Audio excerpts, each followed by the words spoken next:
The prototype in Poppy Playtime Chapter 6? So far in Poppy Playtime, we've seen just how powerful the prototype truly is. Surviving a massive train crash, dominating major experiments, and reinforcing his control over the factory by absorbing and integrating their parts into himself. He doesn't just defeat enemies, he evolves from them, improving his body with every major experiment he overcomes. But Dooughey is different. He is not a normal experiment. He possesses abilities that no other experiment in the factory has demonstrated. Abilities that could genuinely challenge the prototype in ways we haven't seen before. So if these two finally clash in Chapter 6, can Dooughey actually defeat him? Before we answer that, we need to address something more important. Is Dooughey even alive? In Chapter 5, when we finally see the prototype's full form, he carries parts from nearly every major experiment we encountered in earlier chapters. Huggy Wuggy, Kissy Missy, Mommy Longlegs, and Catnap. Each one represents a powerful experiment whose parts the prototype eventually claimed and integrated into his own body. But Dooughey is missing. That absence is important. The prototype has clearly been collecting powerful experiments and strengthening himself with their parts. He even took Kissy's arm despite already having Huggy's, which shows he isn't taking parts randomly. He's improving himself with purpose. He stands above the other experiments. He is the most dominant being in the factory. So why didn't he take Dooughey? During our confrontation with the prototype, he repeats Dooughey's final words from Chapter 4, confirming that he was physically nearby when we were fighting Dooughey. And when you consider Dooughey's strength and his ability to reshape his own body, his parts would have been an enormous upgrade. Now you're probably thinking, but he's made of dough. How could the prototype make Dooughey a part of himself?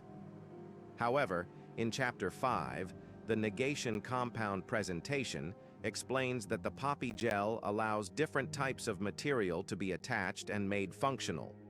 In simple terms, it enables the prototype to connect other parts to himself and make them work as if they were always his. That means even Dooughey's unusual body could potentially be integrated into the prototype. So again, why didn't it happen? The freezing is most likely the answer. We froze Dooughey solid using liquid nitrogen and pinned him under a hydraulic press. The note explains that the gel reacts to active living material. A completely frozen body wouldn't be active, which means it may not be usable for attachment at that moment. Until Dooughey thaws and becomes active again, integration may not be possible.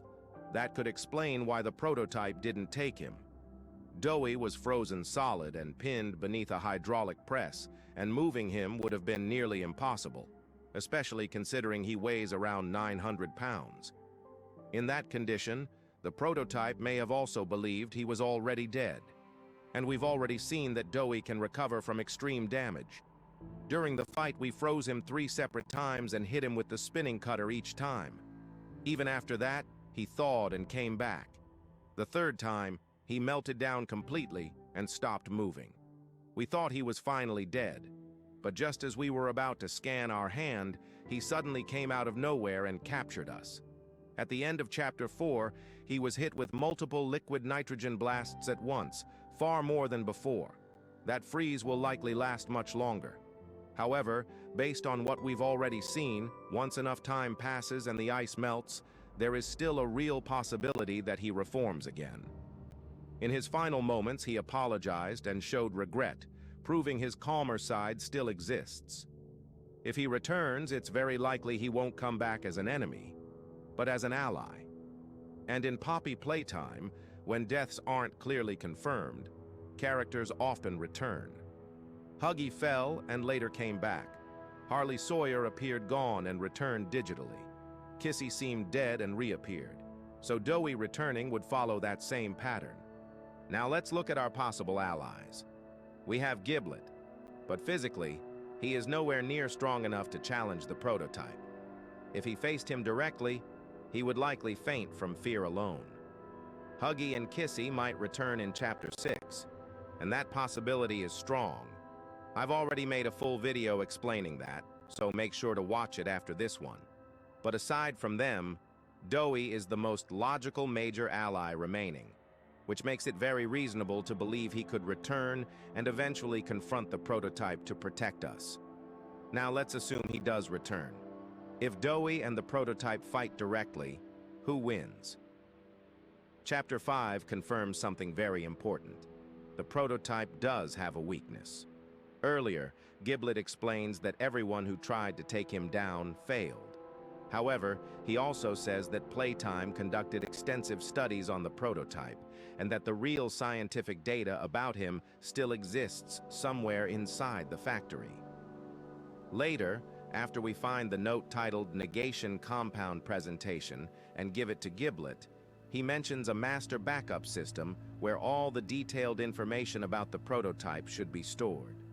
When we finally reach that location and activate it, Harley Sawyer interrupts us by taking control of the computer and shutting us out before we can access the data. That tells us one clear thing. The information we need is still there. In Chapter 6, we may finally be able to access that data. And once we fully understand the prototype's biological weakness, we will at least have a solid plan to defeat him.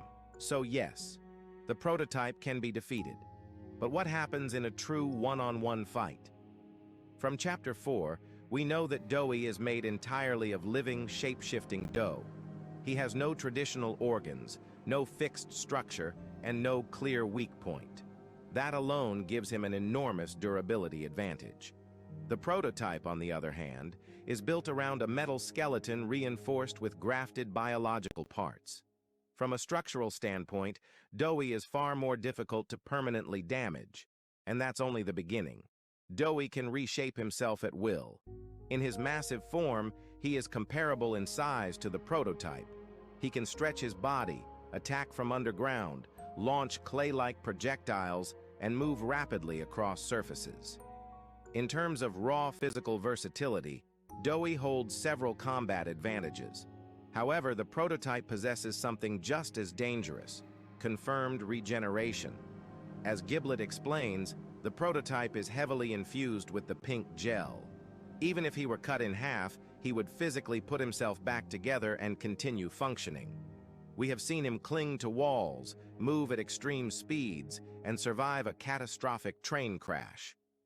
He continues functioning after explosions and electrocution, and unlike other experiments, he does not need food to survive.